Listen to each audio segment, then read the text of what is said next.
عبادت کے درجے پر آ جاتا ہے۔ علامہ اقبال نے کیا خوب کہا ہے، سجدہ عشق ہو تو عبادت میں مزہ آتا ہے، خالی سجدوں میں تو دنیا ہی بسا کرتی ہے۔ لوگ کہتے ہیں کہ بس فرض ادا کرنا ہے، ایسا لگتا ہے کوئی قرض لیا ہو رب سے۔ تیرے سجدے کہیں تجھے کافر نہ کر دیں اے اقبال،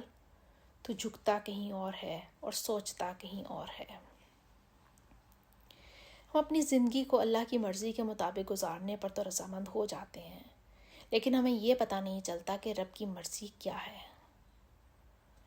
یا رب کی مرضی کو ہم نے جاننا کیسے ہے،